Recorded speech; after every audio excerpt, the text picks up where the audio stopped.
안녕하세요. 미국 주시러 온 대학이 미준입니다. 3월 3일 목요일에 월가의 목소리를 시작합니다. 월가의 목소리는요, 기사를 통해서 월가에서 일하고 있는 전문가들의 종목 평가를 함께 우리가 읽어보고, 그리고 이러한 평가가 과연 합당한가를 우리가 수치적 분석을 통해서 재평가해보는 이런 기회를 마련하는 코너입니다. 자, 오늘 제가 준비한 종목의 이름을 먼저 소개해 드릴 텐데요. 많은 분들이 관심을 가지고 계신 종목입니다. 바로 메타를 우리가 함께 공부해 볼 순서고요. 자, 일단 오늘 준비된 기사부터 함께 읽어보시도록 하겠습니다. 자, 일단 이번 기사에서는요, 벤치마크라는 투자 기관에서 메타에 대한 평가를 시작했는데요. 일단은 홀드 의견을 줬습니다. 보유 의견을 제시하면서 굉장히 좀 문제가 많은 사항이다. 페이스북을 매수하기에는 시기상조라라고 지금 의견을 밝히고 있습니다. 과연 벤치마크라는 기업에서 이렇게 메타에 좋지 않은 평가를 주고 있는 이유가 뭔지 굉장히 궁금해지잖아요. 이번 기사를 통해서 우리가 자세히 그들의 목소리를 먼저 들어보도록 하겠습니다. 메타 플랫폼즈는 지금 광고 쪽에 문제가 생기기 시작한다라고 얘기합니다. 그리고 이 문제는요, 가면 갈수록 더 안 좋아지고 있다, 나아지고 있는 것이 아니라고 지금 벤치마크에서 이야기를 해주고 있는데요. 이번에 새롭게 메타 플랫폼즈의 커버를 시작하면서 이러한 의견을 제시하고 있습니다. 애널리스트 이름은요, 마크 저커버그가 아니고 마크 주토윅입니다. 자, 이분이 이번에 커버리지를 시작하긴 했는데 홀드 레이팅, 보유 의견을 제시하고 있고, 그리고 프라이스 타겟, 목표 주가는 주어지지 않고 있습니다. 자, 그러면서 어떤 부분에 지금 주목을 하고 있냐면요, 애플이 최근 들어서 iOS의 그 개인정보 보호법의 폴리시 정책을 바꿨잖아요. 이 부분이 아무래도 굉장히 명확한 어려움이 되고 있다, 방해꾼이 되고 있다는 거죠. 어느 부분에서 방해가 되고 있냐면 메타의 그 광고에 타겟팅할 수 있는, 그러니까 타겟 마케팅이라는 걸 해야 되는데 이거를 하는데 문제가 생겼다라고 일단 얘기를 해주고 있습니다. 하지만 그뿐만이 아니고요, 또한 어떠한 면이 보이고 있냐면 지금 페이스북 그리고 인스타그램에서 인게이지먼트, 그러니까 그냥 멤버로 등록되어 있는 것이 아니라 얼마나 자주 와서 활동을 하는가를 이제 인게이지먼트라 그러는데, 이게 결국 지금 초초로 크랙이 되고 있다, 좀 금이 가고 있다는 거죠. 따라서 사람들이 페이스북이나 인스타그램에서 많은 활동을 하지 않기 시작했다, 이렇게 우리가 이해를 해볼 수가 있습니다. 그리고 또 한 가지 문제점은요, 틱톡이라는 그 경쟁자와 싸우기 위해서 새롭게 출시된 서비스가 있습니다. 릴즈라는 굉장히 짧은 비디오를 가지고 포스팅을 하는 이런 서비스가 시작이 되고 있는데, 이 릴즈를 가지고는 아마도 두 개의 플랫폼을 모두 끌고 가기에는 어려울 것이다. 왜냐하면 페이스북도 챙겨야 되고 인스타그램도 챙겨야 되는데 릴즈 가지고는 좀 역부족이다, 이렇게 지금 얘기를 하고 있는 거죠. 자, 우리가 최근 들어서 컨스턴트, 굉장히 지속적인, 어떻게 보면 그로운즈라는 것은 이제 막 컴플레인을 하는 겁니다. 그래서 좀 못 살겠다, 이렇게 계속해서 좀 찡찡대는 소리를 듣고 있다라고 얘기하죠. 누가 이렇게 힘들어 하냐면 스몰 비즈니스, 그러니까 영세 상인들이 자주 이용하는 것이 원래 페이스북의 플랫폼이거든요. 이런 그 영세 상인들이, 영세 상공인들이 굉장히 어려움을 지금 토로하고 있다, 이렇게 이해해 볼 수가 있는데요. 왜냐하면 페이스북에 그 광고를 해서 리턴, 그 수익이 올 거 아니에요. 광고를 하면 거기서 이제 판매가 늘어나면서 수익을 얻는 구조로 되어 있는데 이 수익이 계속해서 악화되고 있다라고 지금 얘기를 하고 있습니다. 언제부터 그랬냐면 iOS 14.5가 이제 지난 5월에 시작이 됐잖아요. 그러면서 이제 개인 정보를 위해서 더 이상 타겟 마케팅이 힘들어지면서 이러한 현상이 발생을 했고요. 그리고 가장 좀 심한 컴플레인, 지금 가장 커다란 문제는 뭐냐면요, 최근 들어서는 심지어 캠페인이 레드에 가고 있다. 그 얘기는 뭐냐면 광고비를 쓰는데 거기서 발생하는 그 ROI가 마이너스인 경우가 있다는 거죠. 그러니까 지출한 비용보다 수익이 오히려 줄어드는, 그러니까 더 낮은 이러한 경우가 처음으로 발생하기 시작했다. 따라서 지금까지는 많은 상인들이 페이스북 그리고 인스타그램 가서 이제 광고를 했던 이유는 투자한 만큼 그 이상의 매출이 발생을 했기 때문이죠. 근데 처음으로요, 이게 레드가 됐다는 얘기는 투자한 비용만큼 매출이 발생하지 못하는 경우가 발생하고 있다, 이렇게 우리가 이해를 해볼 수가 있습니다. 또한 이 주토윅이라는 그 애널리스트는 어떤 얘기를 더해주고 있냐면요, 아직까지는 확실하지 않다. 어떠한 원인 때문에 이러한 일이 일어나고 있는지는 확실하지 않지만 뭐 확실한 점은 하나 있죠. 일단 타겟팅을 못하기 때문에 알고리즘이 많은 정보를 가지지 못해서 어떻게 보면 타겟 마케팅이 어려워지기 때문에 ROE가 떨어지고 있다라고 우리가 생각해 볼 수가 있겠죠. 하지만 주토윅이 또한 뭐를 가리키고 있냐면요, 이런 그 애드 스펜드 메카닉의 그 리턴, 그러니까 돈을 써서 광고에 돈을 지출하고 그 수익을 더 창출하기 위해서 이런 활동을 하는 건데 이게 가면 갈수록 점점 더 악화되고 있다, 어려워지고 있다는 거죠. 따라서 광고주 입장에서는 더 이상 페이스북과 인스타그램에 와서 광고를 할 필요가 조금씩 없어진다라고 얘기하는 거죠. 뭐 단편적인 예로 cost per thousand ad impression이라는 게 있습니다. impression이라는 것은 이제 광고계에서 자주 사용하는 자건인데요. impression은 뭐냐면 1000번 앞에 나오는데 얼마 정도의 비용을 지불하냐. 그러니까 우리가 이제 인터넷 서핑할 때 앞에 떠오르는 거죠. 우리가 클릭을 하지 않더라도 이렇게 앞에 나타나는 것만으로도 돈을 내는 것을 impression이라 그러는데 여기에 들어가는 비용이 점점 너무나 많이 올라가고 있고요. 또 하나의 비용이 있는데 cost per click이라는 게 있습니다. 줄여서 이제 CPC라고 부르는데 한번 우리 같은 사용자, 소비자가 클릭을 할 때마다 돈을 내는 건데 이거 역시도 비용이 지금 너무나 많이 올라가고 있다. 따라서 이러한 두 가지 문제점 때문에 페이스북이나 인스타그램에 광고를 지금 지출을 하게 되면요. 광고비만큼 리턴이 발생하지 않고 있다라고 얘기를 하고 있는 거죠. 자, 아까 말씀드린 것처럼 메타의 경쟁 기업이 있습니다. 바로 틱톡인데요. 틱톡 같은 경우는 매달 이 플랫폼을 사용하는 그 유저, 활성 유저가 1빌리언입니다. 한 10억 정도가 되는 거죠. 그런데 여기에는요, 한 2억 정도가 미국에 지금 거주를 하고 있다라고 나와 있습니다. 메타랑 비교해 보면 별로 차이가 없죠. 왜냐면 메타는 2억 4천 정도가 되기 때문인데요. 자, 애널리스트는 또한 어떤 얘기를 해주고 있냐면 틱톡 같은 경우는 지금 릴즈에 비해서 인게이지먼트가 훨씬 더 앞서 나가고 있다. 그러니까 사용자가 그만큼 많은 활동을 그 릴즈에 비해서 틱톡에서 하고 있다는 거죠. 여기에는 이제 이유가 있다고 얘기하는데요. 어떠한 이유냐면 틱톡은 컨텐츠를 가장 우선한다. 그러니까 컨텐츠에 의해서 자연적으로 운영이 되고 있고 따라서 크리에이터 입장에서는 굉장히 심플한 그런 플랫폼이라고 얘기하죠. 반면 릴즈 같은 경우는 지금 뒤로 처지고 있는데 그 이유는 알고리즘이 너무나 좀 그 제한적이다. 그러니까 여러 가지 좀 그 룰이 있다는 거죠. 그리고 빅네임을 좀 민다. 그 얘기는 좀 영향력이 있는 크리에이터들을 조금 앞으로 내모는 경향이 있는 것 같고요. 컨텐츠도 좀 정제시켜서 큐레이터라는 것은 좀 컨트롤하는 거거든요. 그러니까 그냥 로 컨텐츠 우리가 그냥 올리면 바로바로 올라가는 것이 아니고 조금 더 컨트롤하는 면이 있기 때문에 여기에서 차이가 난다라고 얘기하고 있습니다. 자, 마지막으로 문제점이 하나 더 등장을 하는데요. 메타버스의 지출을 너무나 많이 하고 있다. 너무나 빠르게 지출을 하고 있고 이해하기 어려울 정도로 많은 비용을 제출하고 있다라고 얘기하는 거죠. 그리고 또 하나의 문제점은 no line of sight. 그러니까 보이는 게 하나도 없다는 겁니다. 롱텀으로 봐서도 과연 이렇게 많은 지출을 하면서 결국 이제 여기에서 미래 매출 그리고 미래 수익을 만들어내야 할 텐데 그런 게 가시성이 너무 떨어진다는 거죠.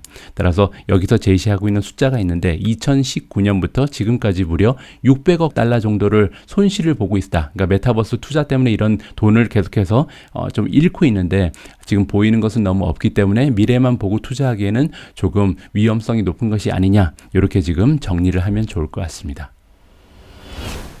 자, 앞에서 우리가 함께 살펴본 기사를 통해서요. 지금 현재 페이스북의 스토리가 굉장히 좀 부정적인 방향으로 가고 있다는 것을 우리가 확인을 했습니다. 일단 그 페이스북, 즉 메타 플랫폼즈의 가장 주력 상품, 주력 비즈니스인 그 광고 부분에서요. 최근 들어서 어떻게 보면 성장이 조금 둔화되는 모습을 보이고 있다라고 지금 일단 지적을 하고 있고요.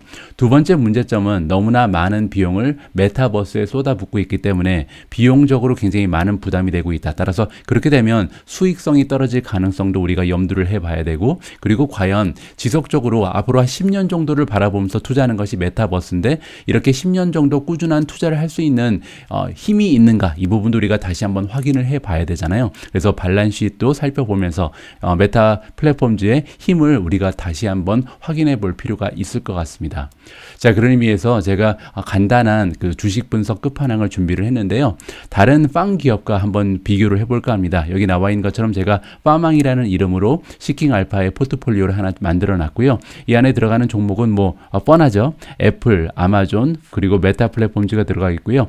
구글, 마이크로소프트, 넷플릭스도 넣었고요. 마지막으로 엔비디아도 제가 추가를 했습니다. 그래서 이렇게 7개 종목을 우리가 수치적으로 분석을 해가면서 과연 지금 메타의 모습이 어떤지를 우리가 객관적으로 좀 살펴볼 기회를 마련해 봤습니다. 자, 가장 먼저 살펴볼 수치는요. 레이팅입니다.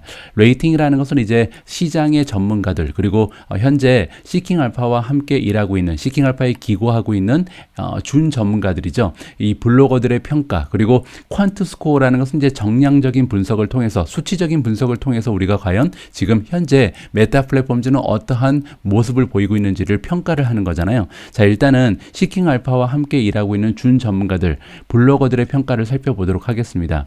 현재 블로거들이 가장 높게 평가하는 기업은 구글로 나타나 있습니다. 3.92라는 굉장히 높은 점수를 받고 있고요. 두 번째로 좋은 평가는 아마존이 가져가고 있습니다. 3.76. 그런데 의외로 지금 메타 플랫폼즈가 세 번째로 올라가 있거든요. 3.63이라는 나쁘지 않은 점수를 받고 있고 네 번째가 엔비디아 3.50이고요. 마이크로소프트가 3.43, 애플이 3.40, 넷플릭스가 3.00으로 가장 최하위에 머물고 있습니다. 자, 이번에는 월가에서 일하고 있는 전문가들의 목소리를 들어봐야겠죠. 자, 4.72, 5점 만점이니까 굉장히 높은 점수죠. 아마존이 1위를 마크하고 있고요. 2위가 구글입니다. 4.67, 3위가 마이크로소프트 4.65, 엔비디아 4.41, 애플이 4.39. 지금 여기 메타 플랫폼즈가 끝에서 두 번째로 쳐져 있는데 그래도 점수는 괜찮습니다. 4.32를 받고 있거든요. 자, 마지막으로 퀀트 스코어를 보도록 하겠습니다. 여러 가지 밸류에이션이라든지 성장성, 수익성, 모멘텀, 마지막으로 애널리스트들의 전망이 올라가고 있는가 내려가고 있는가 이 부분을 종합적으로 정량적 분석을 한 수치가 바로 퀀트 스코어거든요. 자, 보시는 것처럼 퀀트 스코어가 가장 좋은 기업은 구글이고요. 독보적입니다. 5점 만점에 4.83을 받고 있고요. 그 뒤를 이어서 애플이 3.49, 마이크로소프트가 3.48로 바로 밑에 지금 쳐져 있고요. 엔비디아도 나쁘지 않습니다. 3.47, 아마존이 3.28이고요. 지금 그 메타 플랫폼즈가 3점을 조금 넘는 3.03에 머물러 있습니다. 넷플릭스가 가장 좋지가 않고요. 자, 이렇게 세 가지의 지표를 통해서 우리가 레이팅을 살펴봤고요. 자, 다음은 어닝을 보도록 하겠습니다. 어닝에서 가장 중요한 수치는 EPS 리비전이죠. 과연 최근 들어서 EPS의 그 전망치가 그러니까 전문가들이 내놓고 있는 EPS의 예상치가 점점 우상향하고 있는가 아니면 오히려 떨어지고 있는가를 우리가 살펴볼 수가 있는데요. 가장 좋은 모습을 보이고 있는 종목은 구글입니다. A를 받고 있고요. 그 뒤를 이어서 마이크로소프트, 애플, 엔비디아가 A-를 형성하고 있고요. 지금 아마존이 C-니까 그냥 그런 거죠. 반면 넷플릭스와 메타 플랫폼즈는 여러분들께서 짐작하실 수 있는 것처럼 최근 들어서 주가가 많이 떨어지고 또 좀 부정적인 뉴스가 발표가 되면서 EPS 리비전이요. 많이 떨어지고 있는 상황이다. 이렇게 우리가 확인해 볼 수가 있습니다. 디비던드 같은 경우, 배당 같은 경우는 여러분들 잘 알고 계신 것처럼 애플과 마이크로소프트 그리고 그 엔비디아만 배당을 지금 주고 있잖아요. 자, TTM 기준으로 했을 때 지난 12개월을 기준으로 했을 때 배당률은요. 애플이 0.54 그리고 마이크로소프트가 0.80이고요. 마지막으로 엔비디아는 0.07이라는 굉장히 낮은 수치를 보여주고 있습니다. 자, 다음은 밸류에이션 한번 살펴보겠습니다. PE 레이시오를 포워드로 볼 텐데요. 그 얘기는 앞으로 12개월 동안 각 기업이 만들어낼 것으로 기대되는 어닝에 비해서 시가총액이 몇 배 정도 올라가 있는가를 평가하는 거잖아요. 낮을수록 좋은 거죠. 자, 보시는 것처럼 PE 레이시오가 현재 가장 낮게 형성된 기업은 메타 플랫폼즈입니다. 16.37을 보이고 있고요. 그 뒤를 이어서 구글이 23배 그리고 애플 같은 경우는 26배의 형성이 돼 있죠. 마이크로소프트가 31배, 넷플릭스가 34배. 반면 지금 엔비디아는 40배가 넘어가는 조금 높은 PE 레이시오. 마지막으로 아마존 같은 경우는요. 포워드를 기준으로 해도 62배가 넘습니다. 그 얘기는 향후 12개월 동안 아마존이 만들어낼 것으로 기대되는 순이익에 62배를 곱해야 지금 시가총액이 나온다는 거잖아요. 그래서 아마존은 예전에 비해서는 많이 떨어졌음에도 불구하고 아직까지는 PE 레이시오로 기준을 했을 때는 조금 비싼 주식에 속한다라고 우리가 정리를 해볼 수가 있습니다.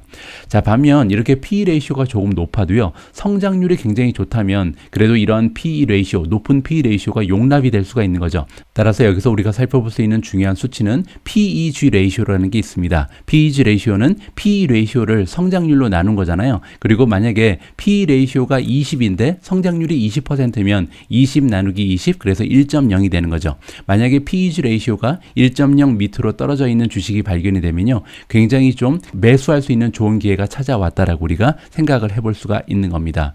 자, PEG를 TTM 지난 12개월을 기준으로 했을 때 그리고 앞으로 12개월을 기준으로 했을 때 수치가 다소 다르게 나오는데요. 지금 메타 플랫폼즈 같은 경우는 과거 12개월을 기준으로 했을 때는 PEG가 0.41밖에 되지 않고요. 향후 12개월을 기준으로 해도 1.05기 때문에 나쁘지가 않습니다. 넷플릭스가 0.4, 1.15, 구글이 0.26, 굉장히 낮았죠. 그리고 1.17, 엔비디아가 0.5, 1.72를 보이고 있고요. 아마존이 0.85, 그리고 2.23, 조금씩 높아지는 추세를 보여주고 있습니다. 자, 다음은 프라이스 투 세일즈 레이쇼도 한번 살펴볼 텐데요. 프라이스 투 세일즈 레이쇼라는 것은 1년간 각 기업이 만들어내는 매출에 비해서 시가총액이 몇 배 정도 올라가 있는가를 평가하잖아요. 자, 아마존 같은 경우는요, 수익률이 조금 떨어지는 그런 기업이기 때문에 아무래도 PS 레이쇼는 굉장히 좋습니다. 3.26이 나오잖아요. 그 얘기는 아마존이 지난 12개월 동안 만들어낸 매출에 비해서 3배만 곱하면 시가총액이 나오는 거예요. 따라서 매출에 비해서는 시가총액이 그렇게 높게 형성되지 않는 기업이다. 따라서 밸류에이션을 PE를 기준으로 했을 때는 조금 높았는데 PS를 지금 기준으로 했을 때는 굉장히 저렴한 상태라고 우리가 볼 수가 있는 거죠. 페이스북도 마찬가지로 4.86밖에 되지 않고요. 넷플릭스가 5.76배, 구글이 6.95배로 나쁘지 않은 수치를 보여주고 있습니다. 자, 다음은요, 그로스로 갑니다. 성장률을 한번 살펴봐야겠죠. 자, 이번에는 그 레비뉴, 매출의 성장률을 우리가 한번 살펴볼 텐데, 매출을 기준했을 때 가장 성장률이 좋은 기업은 엔비디아입니다. 61.4%가 나와 있고요. 앞으로 12개월을 기준으로 해도 지금 시장의 전문가들이 내놓은 예상치가 작년에 비해서 34%가 넘는 성장을 지속적으로 보여줄 거다. 굉장히 좋은 성장세를 지속할 수 있을 것으로 예상이 되고 있습니다. 구글 같은 경우는 지난 12개월 동안 41% 매출이 향상을 했고요. 앞으로 1년 동안은 24% 예상되고 있습니다. 메타 플랫폼즈가 나쁘지가 않죠. 지금 3위에 랭킹이 되어 있잖아요. 지난 12개월 동안은 37%의 성장, 그리고 다가오는 1년 동안도 일단은 21%가 넘는 성장을 우리가 기대해 볼 수가 있는 겁니다. 4위가 애플이고요. 28%, 14%, 아마존이 21%, 17%, 마이크로소프트가 20%, 16% 정도의 성장을 기대해 볼 수가 있습니다. 자, 다음은요. 그러면 이런 매출 말고 과연 넷 인컴은 어느 정도 올라갈 수 있을 것인가? 우리가 EPS의 성장률을 살펴보면 되겠죠.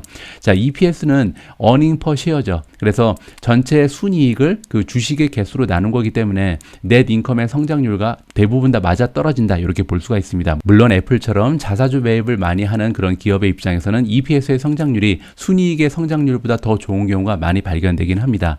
자, 일단 지난 1년 동안 EPS가 가장 많이 성장한 기업은요, 바로 엔비디아입니다. 123%나 성장을 했고요. 앞으로 12개월 동안도 38% 정도의 성장을 기대해 볼 수가 있습니다. 자, 다음 두 번째는 구글이고요. 지난 12개월 동안 91%, 앞으로 1년 동안은 32%. 넷플릭스가 나쁘지가 않습니다. EPS의 성장이 84%, 앞으로 33% 기대하고 있고요. 애플이 63%의 성장률, 그리고 앞으로 1년 동안은 25%, 아마존이 54%, 19%. 자, 반면 가장 밑에 지금 페이스북이 나와 있는데요. 지난 12개월 동안 EPS의 성장률은 36%, 나쁘지가 않죠. 그런데 다가오는 1년 동안은 13%로 굉장히 부진한 수치를 우리가 기대해 볼 수가 있는 겁니다. 자, 이렇게 우리가 성장률을 살펴봤는데 다음으로 넘어가서요. 이번에는 프로피타빌리티를 한번 살펴보도록 하겠습니다. 수익률이죠. 수익률에서 우리가 살펴볼 수 있는 부분은 아무래도 전체적으로 다 우량 주식이기 때문에 에비타 마진을 보는 것보다는 순이익 마진을 보는 것이 조금 더 정확한 수치를 살펴볼 수가 있을 것 같습니다. 자, 순이익 마진을 살펴볼 때 순이익 마진이 가장 훌륭한 기업은요, 마이크로소프트입니다. 무려 38%가 넘어가는 멋진 수익률, 순이익률을 보여주고 있고요. 엔비디아가 36.2%로 굉장히 강력한 모습, 그리고 메타 플랫폼 플랫폼즈가요 33%가 넘어갑니다. 따라서 메타 플랫폼즈의 수익률 역시 지금 파망 그 기업 중에서도 상위에 랭킹되는 굉장히 좋은 수치를 보여주고 있죠. 그 뒤를 이어서 구글이 30%에 조금 미치지 못하는 수치고요. 애플이 26.5%, 넷플릭스가 17%, 마지막으로 아마존 같은 경우는 7.1%로 순이익이 가장 낮은 기업이다라는 것을 다시 한번 확인해 볼 수가 있습니다. 자, 이번에는 리턴 온 에퀴티로 넘어가도록 하겠습니다. 리턴 온 에퀴티라는 것은 각 기업이 가지고 있는 자기 자본에 비해서 순이익이 어느 정도의 지금 형성이 돼 있는가를 보잖아요. 애플이 굉장한 수치를 지금 나타내고 있죠.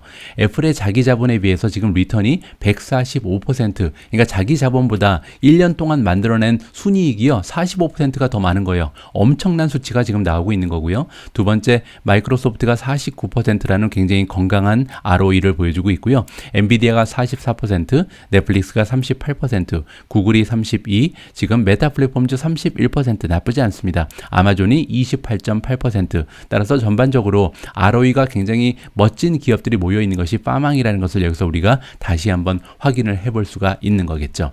자, 이번에는 오너십으로 넘어갑니다. 과연 빠망 기업들은요, 인사이더, 내부자들이 가지고 있는 주식이 몇 퍼센트 정도 되는지 한번 확인을 해볼 텐데, 메타 플랫폼즈가 가장 높습니다. 보시는 것처럼 전체 주식 중에 15.8%를 지금 기업의 내부자들이 소유를 하고 있거든요. 그만큼 어떻게 보면 좋은 수치라고 우리가 생각해 볼 수가 있겠죠. 내부자들이 많은 주식을 가지고 있다는 것은 그만큼 책임감 있게 일을 열심히 할 가능성도 있고 굉장히 좀 자기 그 기업의 미래에 대해서 높게 사고 있다. 이렇게 우리가 추측을 해볼 수가 있는 거죠.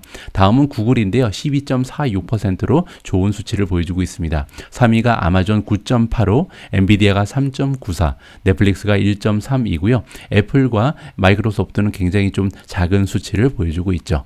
자, 다음은 인스티튜셔널 퍼센티지입니다. 그 얘기는 뭐냐면 기관 전체 주식 중에서 기관이 보유하고 있는 퍼센티지가 어떻게 되는가를 보는 건데, 넷플릭스는 무려 82%가 넘어가고요. 마이크로소프트가 71%, 구글이 67%, 다음으로 메타 플랫폼즈가 66.76%를 보여주고 있고요. 엔비디아 65, 아마존 60, 애플이 가장 낮은데 그래도 50%는 넘어가는 것으로 확인을 해볼 수가 있습니다. 자, 마지막으로 우리가 메타 플랫폼즈라는 기업이 굉장히 많은 투자를 메타버스에 하고 있잖아요. 따라서 지금 현재 얼마나 발란시시 건강한지가 중요하겠죠. 자, 그래서 지금 뎃을 살펴볼 텐데 이 중에서 일단은요, 좀 커런트 레이쇼를 보도록 하겠습니다. 커런트 레이쇼라는 것은 유동 비율이라고 비르는데 12개월 동안 이 기업이 갚아야 되는 유동성 부채에 비해서 12개월 안에 현금화 시킬 수 있는 유동성 자산이 얼마나 많은지, 지금 현재 현금이 얼마나 풍부한지를 우리가 평가해 볼 수가 있는 거잖아요. 가장 현금이 많은 기업은 엔비디아입니다. 엔비디아는 6.65가 나오는데요. 그 얘기는 1년 내에 갚아야 되는 부채에 비해서 1년 내 현금으로 바꿀 수 있는 유동성 자산이 6배나 많다는 거죠. 그런데 그 뒤를 이어서요, 메타 플랫폼즈도 나쁘지가 않습니다. 3.15배라는 굉장히 좋은 수치를 보여주고 있고, 구글이 2.9, 마이크로소프트가 2.25, 그 뒤를 이어서 아마존, 애플은 1.14, 1.04고요. 넷플릭스 같은 경우는 유동성 부채가 유동성 자산보다 조금 더 많은 상황입니다. 자, 마지막으로 데투 에퀴티를 보겠습니다. 데투 에퀴티라는 것은요, 내가 가지고 있는 자기 자본에 비해서 부채가 얼마나 많은가를 살펴보는 거잖아요. 자, 애플이 가장 좋지가 않죠. 왜냐하면 자기 자본보다 부채가 70%가 더 많은 겁니다. 내 자기 자본이 만약에 1조면은요, 지금 부채는 1.7조가 있는 거죠. 그래서 굉장히 좀 부채가 많은 기업이 애플. 물론 이제 애플이 이렇게 부채가 많은 이유는요, 지난 2020년, 2021년 팬데믹 기간 동안 이율이 굉장히 많이 떨어졌기 때문에 이자가 낮잖아요. 그래서 일부러 좀 레버리지를 많이 쓴 경향이 있습니다. 그 뒤를 이어서 넷플릭스가 114%, 아마존도 100%로 높은 수치를 보이고 있는데요. 그 뒤를 이어서 마이크로소프트는 부채가 자기 자본의 50%밖에 되지 않고요. 엔비디아는 43%밖에 되지 않습니다. 반면 메타 플랫폼즈 그리고 구글 같은 경우는요, 자기 자본의 규모에 비해서 부채의 규모가 11%밖에 되지 않기 때문에 부채가 거의 없는 기업이라고 봐도 과언이 아니죠. 그 정도로 굉장히 좀 건강한 재무제표를 가지고 있는 기업이 구글 그리고 메타 플랫폼이기 때문에 장기적으로 투자를 해도 그렇게 흔들릴 만한 그런 구조는 아니라는 것을 여기서 우리가 확인을 해볼 수가 있을 것 같습니다. 자, 오늘 준비했던 월가의 목소리는 여기까지입니다. 메타 플랫폼즈에 관련된 기사를 함께 읽고, 그리고 빵 기업들에 대한 주식 분석 끝판왕을 진행하면서 과연 지금 수치적 분석을 봤을 때 어떠한 빵 기업이 가장 좋은 모습을 보이는가, 과연 메타 플랫폼즈는 장기적으로 메타버스에 투자할 수 있는 능력이 있는가를 한번 살펴봤는데요. 앞으로도 월가의 목소리가 들려올 때마다 주요한 기사를 함께 읽어보고요. 여러분들과 수치적 분석을 진행하는 이런 순서를 계속해서 진행하도록 하겠습니다. 오늘 영상 마지막까지 함께 해주신 모든 분들께 진심으로 감사의 말씀을 드립니다. 우리 모두가 미국 주식 투자로 은퇴하는 그날까지 다 함께 화이팅입니다. 행복한 하루 되세요. 감사합니다.